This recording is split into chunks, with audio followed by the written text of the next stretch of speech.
Go, go, go, Andy, go, Andy, go, Andy, go, Andy, go, go. Yay! All right, hey everybody, my name is Joaquin, or as a lot of people call me, Wawa, and this is my first YouTube video. Before I really get into it, I want to say I commend a lot of people because I had this vision and this plan of what I wanted to do for this video, and I sat down, I wrote some stuff out. I wrote a script that was like 24 pages. At one point it was like 26 pages. Like, this is actually edit like 8 or something. And yeah, like I sat down to do it, and every time I sat down, it just didn't really feel right. It felt off, because it's like I had this plan, I had this idea, like it was gonna go a certain way. I was gonna be able to do certain clips, use certain stuff, get off certain jokes, and it didn't work. Like and part of me felt like sitting down and using that would have been my authentic self, and that was something that I was really trying to do, is make sure that my authentic self came out, because like this is something that has been suggested to me to do, is just like create content like this. I even had somebody say, like, I can't believe you're not really using your gifts, you know, as smart as you are. And while I do think oftentimes I am like the smartest person in the room, sometimes, maybe, I don't know. I don't think I'm that pretentious to where like I feel like people would just be like, oh, hey, Joaquin, he's doing something, he put something out. What does he have to say? So it was like, I just kind of like was like, I don't know if I want to do this. It's like, how do I really, you know, stand out, you know, stand out and just kind of make sure that I'm heard, that, you know, I am the person that people see. How do I put myself above the crowd? Is it something that, you know, you have to shout out loud to kind of be heard? And it was pressing, and you know, a lot of questions were coming into my head of how to do it, the best way to do it. And like I said, I sat down and I was gonna make this video a few times, and then I just kind of stopped, and I was like, yeah, this isn't working. This is not working for me for whatever reason. So I just kind of put the script to the side, and that's not to say I'm not going to use it. I'm not going to look at it, but I put it to the side, and I was like, you know what? Let me try my best to just go off the top of my head, try to get my points across to the best of my abilities, and really just, you know, just do it. But yeah, I wanted to start off saying that before I really got into it. But anyway, so again, my name is Joaquin. A lot of people call me Wawa. And just like a lot of people on social media and on YouTube, I have stuff that I'm fascinated by, interested in, that I'm passionate about, and that I really want to talk about. So if you don't mind, you know, I hope that you can take some time, just listen to what I have to say, and hopefully, you know, these thoughts, these ideas, they might resonate with you. I mean, I'm not gonna say that I'm putting out these groundbreaking ideas or these paradigm shifting thoughts or anything. Well, maybe not, at least with this first video, because this first video could be, you know, kind of. But yeah, let's just kind of see where it goes. I want to give this a try because, again, a small contingency of people have told me that I should do this kind of content. And expression. I don't really want to call it a podcast just yet, but I do want to get into it and give my thoughts and kind of go on a few topics, and yeah, let's get into it. All right, and so I am going to use my notes because I feel like I still there's some good stuff in there, so I'm still going to use those. So, you know, if I pause and stuff, that's just me going back to my notes. It's kind of what it is. All right. So the first thing that I want to say is, um, before I really get into this in the first topic, I do want to say that there may be some spoilers in here. Even though some of this stuff has been out for a few months, I don't want anybody to feel like I've ruined something for them. Even though I do want you guys to watch the video all the way through, I do want to say there may be some spoilers. So, just in case, spoilers. All right. So, people that know me, they have seen me talk about this movie a lot. I've kind of been on that mountaintop. I've been shouting its praises, all of its praises, like often, down to people, just really praising this movie. It might be one of my favorite experiences, film-wise, of 2022. One of my favorite movie experiences in maybe like the past like 5 or 6 years, I want to say. And well, not 5 or 6 years, maybe like 2 or 3 years. I'll say that. One of my favorite movie experiences in maybe the past 2 or 3 years. And this might actually be my favorite Jordan Peele movie that he's made. Of course, what I'm talking about is Nope. And this was something that really stuck with me a lot. Like, even to the point where I was walking home one day, not too long after seeing the movie, and it was one of those overcast days. It was really cloudy.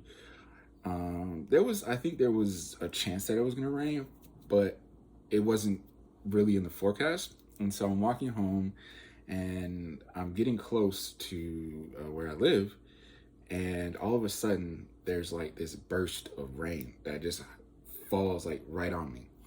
And in my mind, I'm like, wait a minute, like, what's going on? So it's like, I look up and I'm like, wait a minute. Is it the cloud? Is this focused on me? And so then it's like these signals started shooting up to my brain. And it's like in my mind, I'm like, take off running. And then the signal is like, another signal is like shooting up to my brain where it's like, it's in the clouds. It's in the clouds. And it's like, after a while, my mind did calm down. And maybe my black horror sense failed me. But it was like to the point where it's like, you after seeing Nope, you really started looking at clouds differently. Like, really different. Every time you saw a certain cloud, you were like, okay, I got you. I got my eye on you. And it was, the thought of this movie is very, again, it sticks with you because I found myself watching clips from the film. I was on TikTok. I was watching TikToks about the film, clips from the film. I watched some breakdowns, more than one. Like, there was a really good one that I watched was I think the Dead Meat podcast.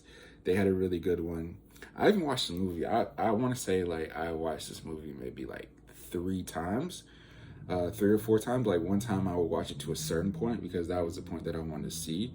But I watched that movie a good amount of times, and I thought about it a lot, and again, those thoughts is kind of like you start to think to yourself, you don't look at those clouds the same. It's like you do not look at them the same. Like, this was a movie that I felt like I was really immersing myself in a lot. Like, I immersed myself in the thought of it alone. And so I don't really care about the decisiveness as this movie calls. I know there's a lot of hot takes about what it was and everything, but for me, this movie worked. And one of the reasons, like I said, that this movie worked for me was what it made me think about. So I'm not going to really consider this like a breakdown or anything.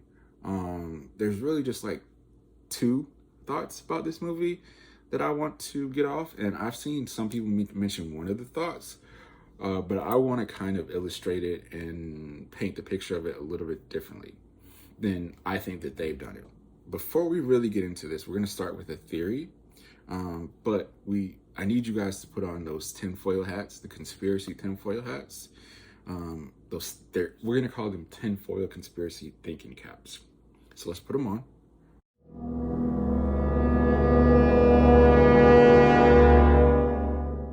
The first part of my theory is that O.J. Haywood is a true reference to O.J. Simpson, and not just to the point of nods and like this very kind of almost weird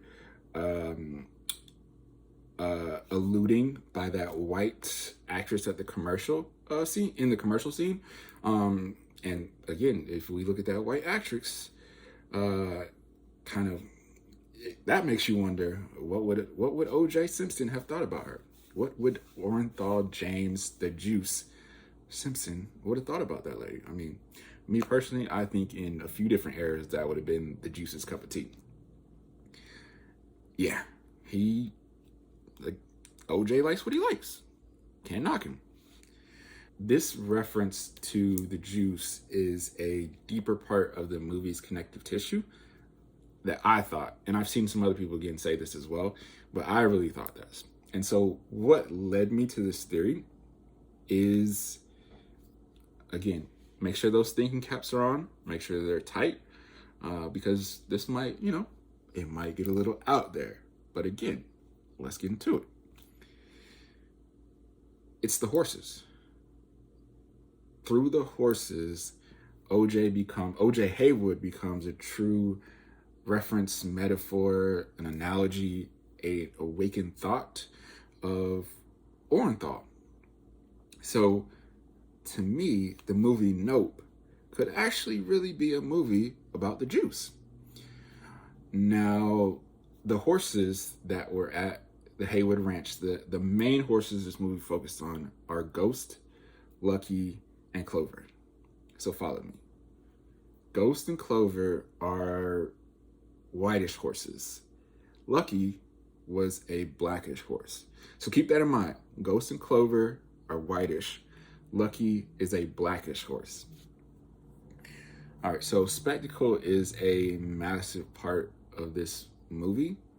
And even if you look at OJ's life, the Juice, so we're going to start referring to Orenthal James as the Juice throughout this. So before his trial, the Juice's life was filled with spectacle.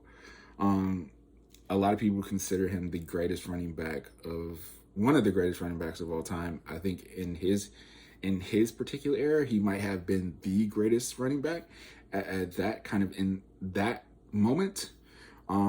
He was making the transition from athlete to movie star, and there was a lot going on in the Juice's life. And then came the murder of Nicole Simpson and Ronald Goldman. And then the trial. And so the Juice's trial became an experience, something that actually changed a lot of people. And so many people attempted to exploit this trial for their own benefit. And so then the Juice became this larger than life, almost like this extraordinary creature that everyone wanted a piece of him in some form. And so then now you got to ask yourself, what do the horses have to do with any of this? Like, the horses. Why the horses? All right, so let's start with Ghost and Clover. So there's a plethora of things that had an impact on the Juice's life. But there was something to me that created an absolute spectacle in his life. And I don't think this theory holds the most weight, but I believe there's a little merit in it. So I do still want to throw it out there. So, white women.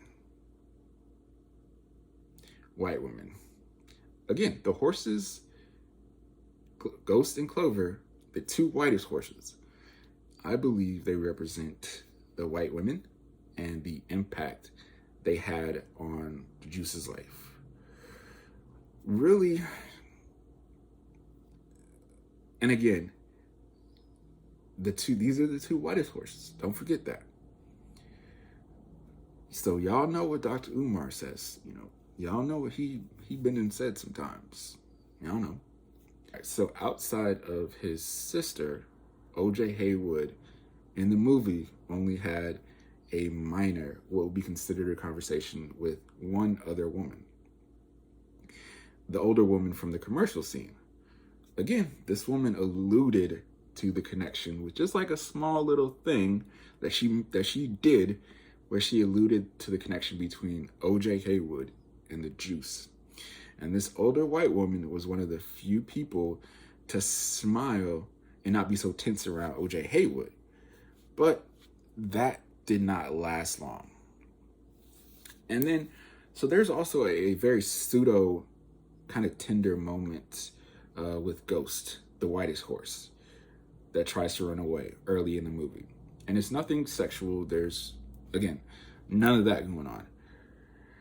But what it leads me to believe is that as great as a bond as O.J. Haywood had with his sister Emerald, he had a very different bond with the horses. And so what this references to me is like the difference that the Juice may have had with the sisters versus the one he had with white women. Because we can't pretend that at one point OJ was married to a sister. Some stuff happened in that relationship, but OJ was married to a sister. So with this movie, could Jordan Peele be speaking on Snow Bunny syndrome? Or should I say Snow Stallion? But Jordan Peele is married to a white woman. So would he really be saying that? And again, that's why I don't think that this part of the theory holds much weight. But you never really know. Jordan Peele could be saying that there is a certain type of spectacle attached to black men when they marry white women. Because this movie, a lot of it was about spectacle. Now, what do I believe is a better theory about this movie? Especially when it comes to the whitest horses, I believe that they represented the white Bronco. The one that OJ was using to get away from the police at one point. And the white Bronco was a true modern day spectacle. It was a moment etched in history. Like people probably remember watching that on their big back fuzzy screen TV, their TV with the buttons on the front to the side, or even a TV that had a dial, a turning dial. It was one of those moments that you're never going to forget. And so as the white Bronco was leading O.J. Simpson on a certain path, the horses Ghost and Clover both led O.J. Haywood on a certain path, really close to his demise. Clover especially almost got O.J. Haywood abducted. And so just as O.J. Haywood was not in control when Ghost and Clover almost got him the Juice wasn't even driving the car when he was trying to flee the police. So both men are connected by the fact that they weren't in control of the path that they were on. Excuse me. It's like their destinies had been laid out by something. And who controlled their destinies? Was it some great force? Was it some bad miracles?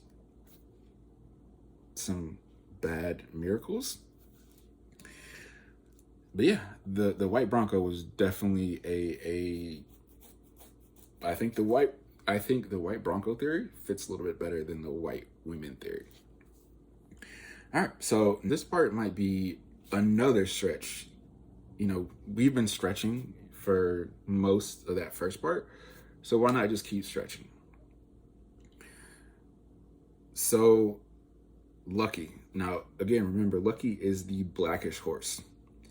So I believe Lucky is a representation of Black culture and Black people and how they were presented in the Juice's life.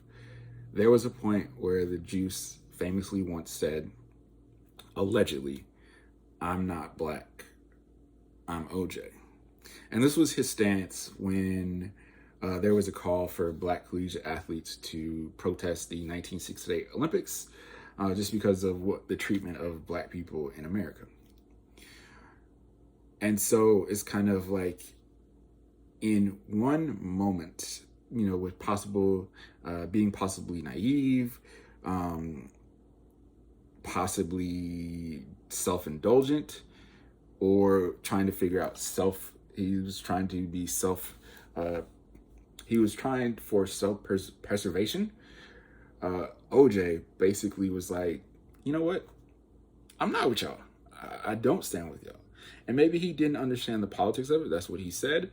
But at the same time, it's kind of like, come on, Juice, come on.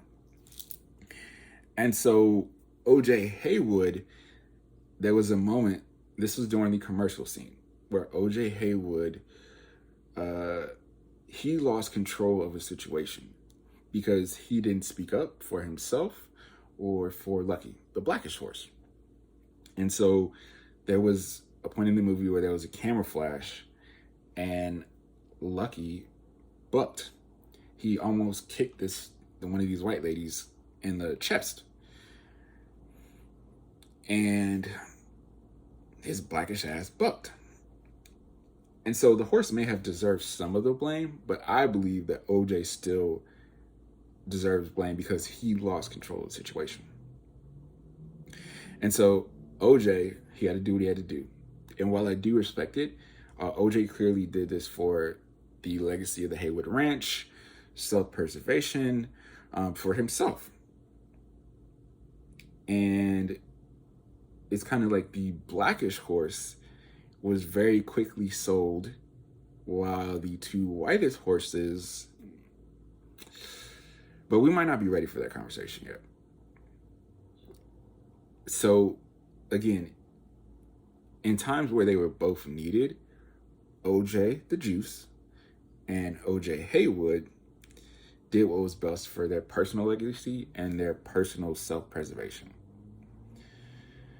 And so as the film progresses, there is a moment where Lucky could have just galloped away, could have been on his own, could have been like, you know what, I'm out, I don't need this.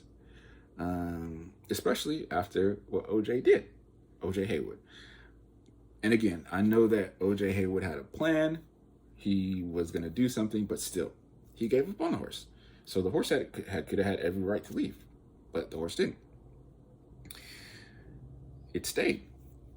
Very similar to how, to a certain degree, Black folks could have been like, you know what, Juice, why are we sticking by you? Why are we sticking by your side? And I'm sure there were a lot of people who were kind of like, I'm not doing that. But there was a good amount of people in the real world who were like, these people are in barbecue picnics, the water coolers at Fortune 500 companies. They're probably whispering at Jet Magazine Beauty of the Week's meetings at the time, the barbershops and churches, the Lord's Place, and the Chicken Place. And these people are saying, nah, no way. Didn't happen like that. Couldn't have been the Juice. A setup? Yeah, it's more likely it's a setup. You know what they do when they don't want to see a Black man get too high and mighty? They put some on him. The Juice was probably about to buy the rights to John Madden, or he was about to buy the NFL. The Juice was probably about to buy the NFL. A lot of people probably thought it was a farce. Probably thought they were trying to bring down, maybe the Juice was getting more, he was getting bigger than what's the other actor in The Naked Gun, and they couldn't have that. And so we, Black people, gave the Juice a lot of leeway, even if he's not Black. He's Orenthal James. We gave him a lot of leeway in the face of everything presented against him, his comments, some of his past transgressions, a lot of black people didn't falter in their belief that he was innocent. Same way, in his time of need, Lucky stood by O.J. Haywood. And it was like in the court of public opinions, black people came to the aid of the Jews. And I believe that there is an instinct to protect those you see as your own, even when there may be doubt of if they would do the same to you. So, quick summary. I believe that Ghost and Clover represented the white Bronco and maybe possibly white women, but the white Bronco, really. And then Lucky represented the social and cultural shield, the armor, the safe haven that black folks often give to a lot of people. Some deserving, some not so deserving. And I'm pretty sure Jordan Peele could come through. You know, maybe somehow he sees this video and he's like, you got it. You got it, Joaquin. You nailed it. And even if he doesn't say anything, that's even more confirmation that I got it. All right. So those were some theories to get us warmed up. And now what's next? What I want to talk about next is spectacle. And I've mentioned this a few times in this video already. And one of the reasons why I love the movie Nope so much is the sheer spectacle of it. So the way it's filmed, the cinematography, so many of the shots are stunning and breathtaking. The sound design, like the way you hear things happen in the movie elevates the movie. Even the musical score itself is a piece of complementary art. So Nope to me, and maybe a few other people, has the feel of like a high concept horror movie, high cinema sci-fi, and like a grand neo-noir Western. And even if that doesn't make sense, those words just don't really combine or match up well. Just pretend like it does, because this is YouTube. Roll with it. But even with all the spectacle and the grandiosity of the film, a good question, and a lot of people ask this question, is, does it matter? And I don't mean, when I ask that question, I don't mean in the way that people have been talking about it. You know, the takes that there's a lot that happens in this movie, like a lot of stuff goes down, but then there's a letdown. There's not a true payoff. Yeah, I don't mean in that way. What I'm talking about in the movie is how we as a society view spectacle. And seeing as that we are a very microwave society,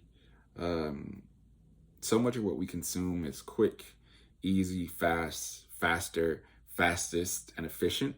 You know, miss one, next 15 minutes, one coming. You know what Gucci was talking about. And not just the MARTA bus. You know, 15 minutes is a relatively short period of time. So for something to come one after the other every 15 minutes, you get what I'm saying. So how we view most of the astonishing, striking, and awe-inspiring, fear-inspiring things in real life, I believe they would be viewed, processed, and then most people will move on to the next. This makes me take the mindset that to some extent, what the alien was or wasn't, is or isn't, what it looked like or what it didn't look like, it didn't really matter in this movie. Because in this world, things can exist in a microcosm and have no impact on the larger part, just existing in a macrocosm. So the alien had a huge impact on Haywood Ranch, Jupiter's Claim, some of the surrounding area, but it didn't have a larger impact on, or it just existed in the larger part of California or the bigger world. So like, you know, once the news leaked, what would happen? Would people be in shock? Would there be awe? Would there be hoopla? Would there be panic? And I told you so. But based on the way that we view most things, a lot of people wouldn't care after 15 minutes. Alien contact or abductions would trend, it would likely occupy a high position in the algorithm, but I don't think it would maintain that spot. If Nope was a real world situation, whether it ended up being the most complex, terrifying, nightmare fuel inducing alien creature, or what Jean Jacket was, the possible biblical thing that Jean Jacket was, it would still only exist in the microcosm. It wouldn't impact the macrocosm of things. So it's kind of like people would see it, they would browse articles, they would go to the YouTube channels that they really like, they would check their favorite blog sites, they would go in the comments of their favorite blog sites, they might even check the fact-checking sites just to kind of see what's going on and see what's being said. But once they've done that, one of those things or all of those things, the idea would linger, but it wouldn't take up space.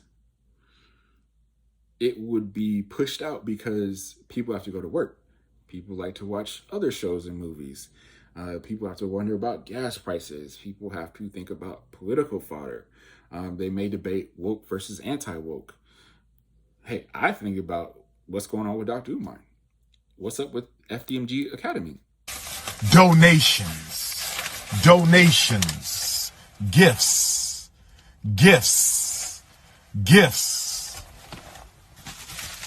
more gifts.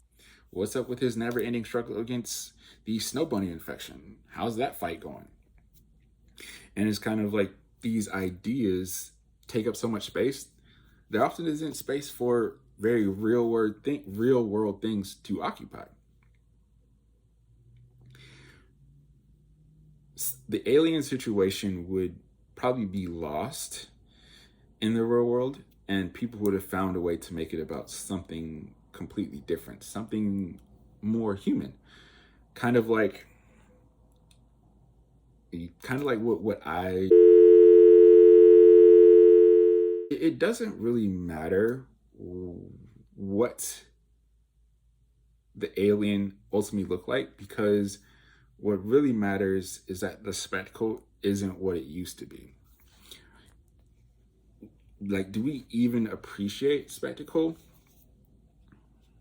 anymore? Does spectacle really matter? And to me, part of the problem is that spectacle has become monetized, in which that people can take stories and they can twist them for their own gain. Because it's kind of like, there was that story about the dragon that was burning up buildings. I think it was like in China. Or there's the videos of the mermaids. There's that video of the Yeti that's like dragging a person.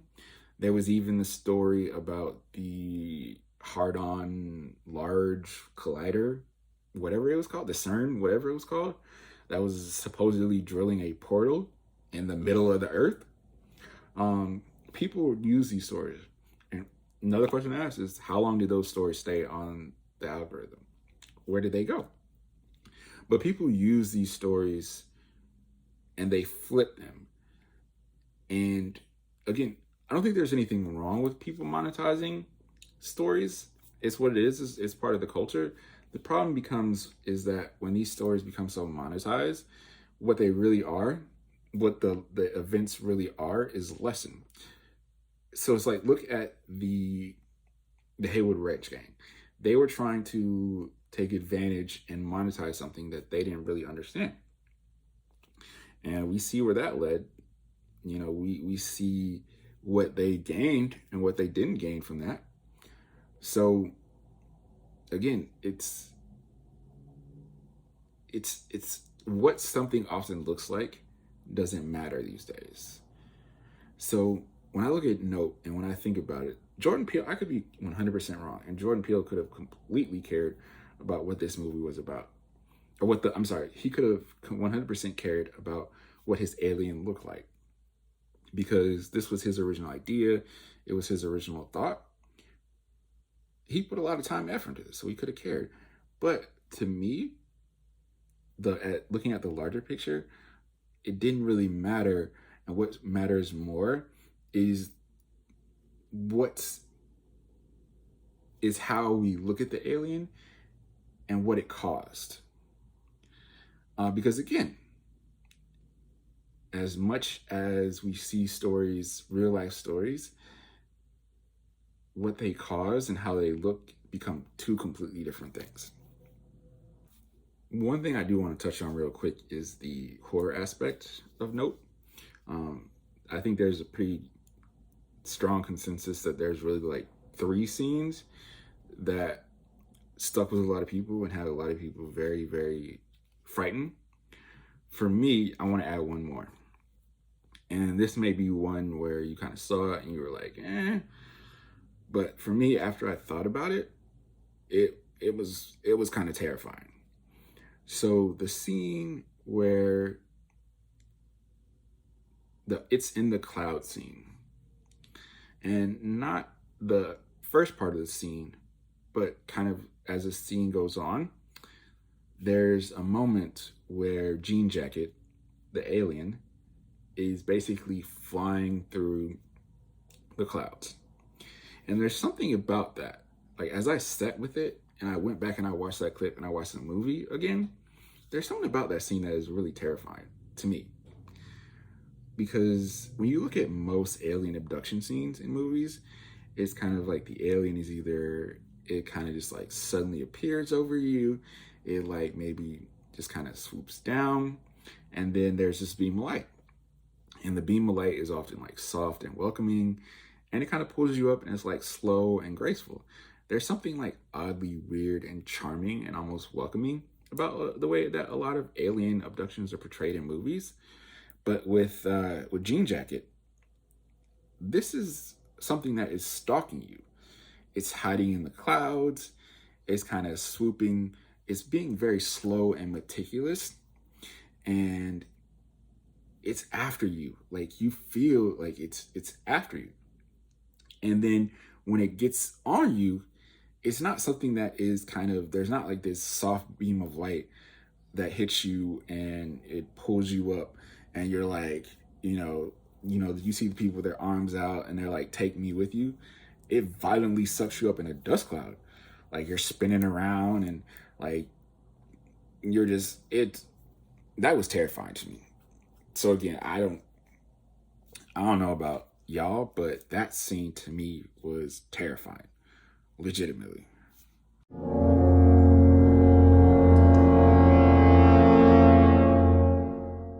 All right, so I want to relay a little bit more information about myself as we head into this second part, and this is actually going to be the final part of this video.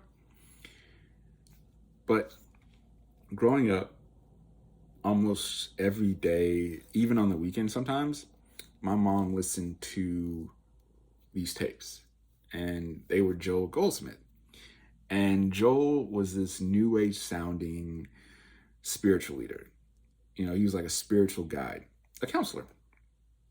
And on the tapes my mom listened to, Joel sounded like he was like 105 years old, with some of his wood intact. Actually, a lot of his wood intact for somebody who sounded so old. So I just pictured this guy, that 105-year-old white guy.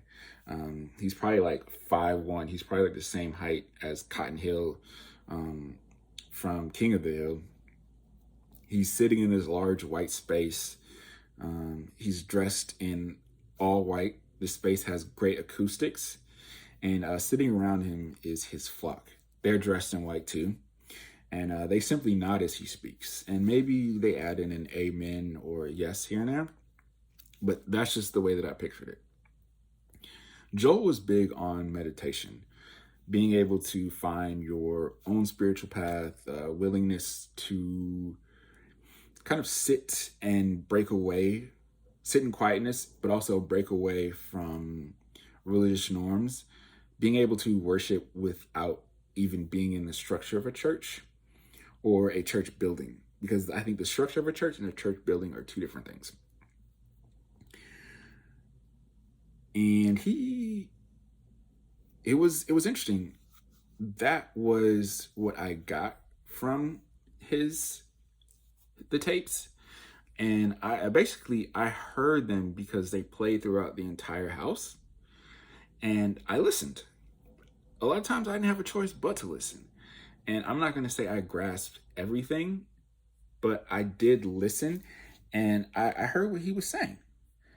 And I think part of what was going on with those tapes and listening to them, I'm not going to say it was the biggest thing, but I believe a lot of it led me to be a more spiritual person versus a religious person.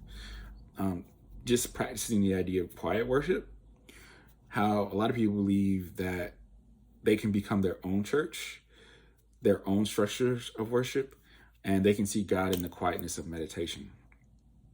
The pastor can be a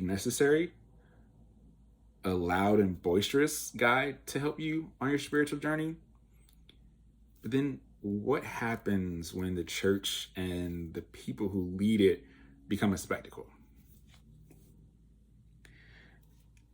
And to me, that idea is what I believe led Jordan Peele to be a producer on the movie Honk For Jesus, Save Your Soul. There was a low-scale spectacle to it. I think that drew him in. And Peele could have still had the idea of spectacle from the movie Nope on his mind when the opportunity to produce that movie came about. I also wonder if Jordan Peele would have directed this movie by himself or gotten someone who is more in his ilk to direct this movie, because I've mentioned this to a few friends that I think Peele or another director may have leaned more into the dark humor aspects and dramatic aspects of the movie. Because while the comedy did work for this movie, a lot of times it felt off. The more dramatic scenes, those were the moments where the movie shined. And so at its core, this movie to me was about how bad churches can consume people within it, squeezing them and making them feel claustrophobic. And that's a concept, especially the visual styling of it, that Jordan Peele knows extremely well. And another theme I got from this movie is how people in the church can become larger than the church itself. So these people take up space that a congregation, and they take up all the space that a congregation is supposed to exist in. They become the spotlight, the main attraction, and without thought, they consume people in their paths, and whether that's within the church or even in the surrounding areas. So Lee Childs, the pastor that Honk For Jesus revolves around, he became the embodiment of his church. He became the singular image associated with the church. But as a leader and the head of the church, he was a flawed man. And so after his issues were exposed, a crushing weight came down on the church. And it became impossible for anyone to get out of it and get from under the spotlight, especially the people who wanted to stay close to him. I think at that point, they felt like they were being crushed. They were basically being squeezed in and they couldn't go anywhere. And to me, Lee Childs is based on two men. Or at least, again, to me, I see two specific religious figures.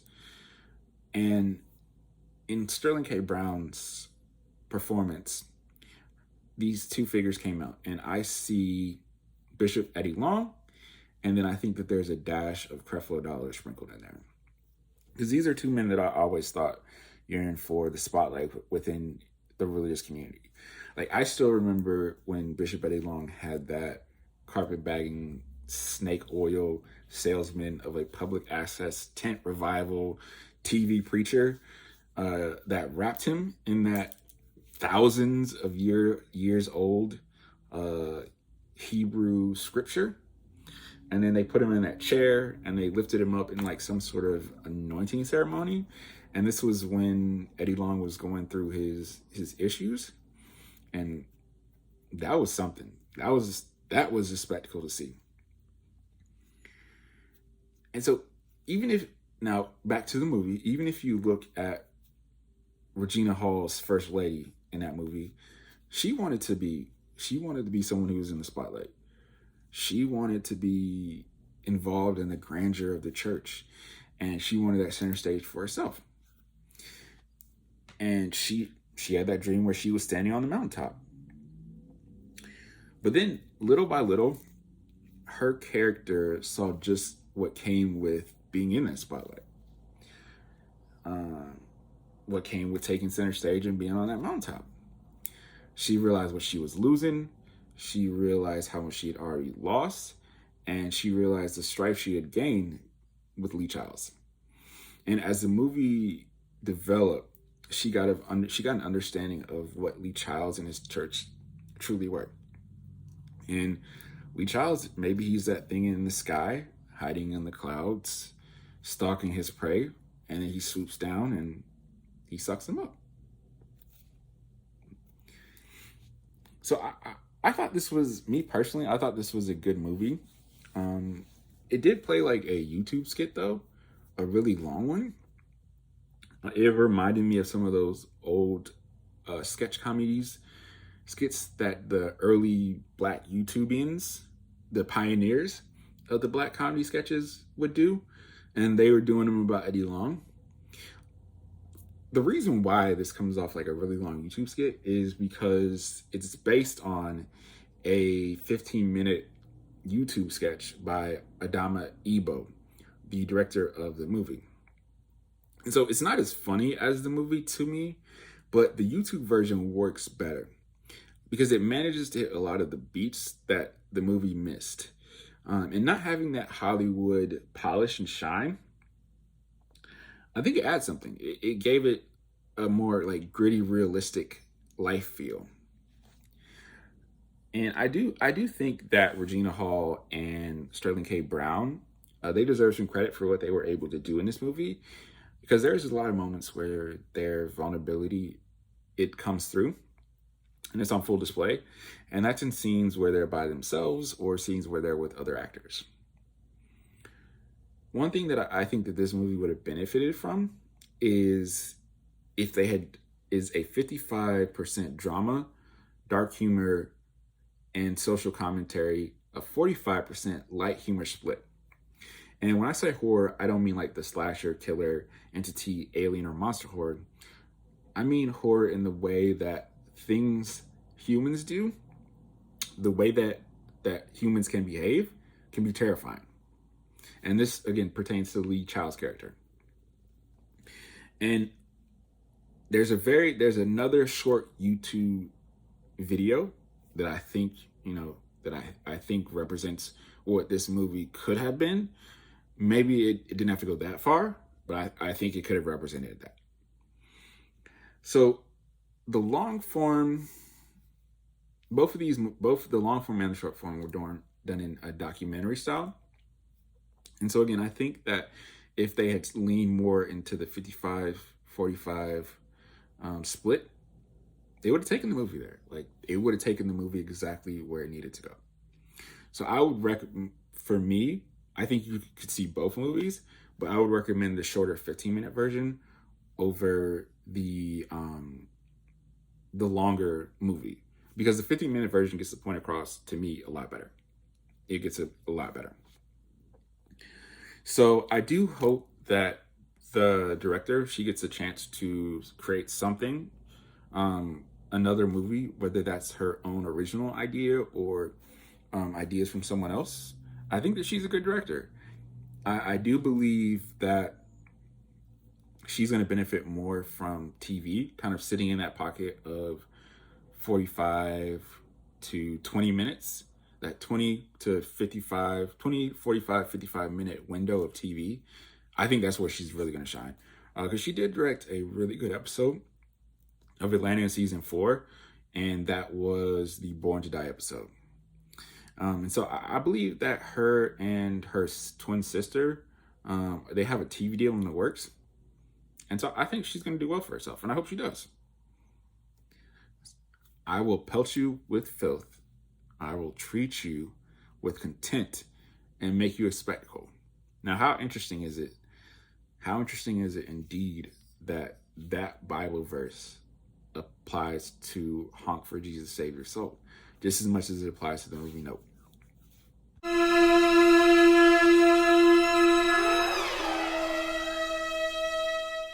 All right, so that was kind of fun. I did have a plan to put two other parts in this video, but I like this. I like that this was my college try.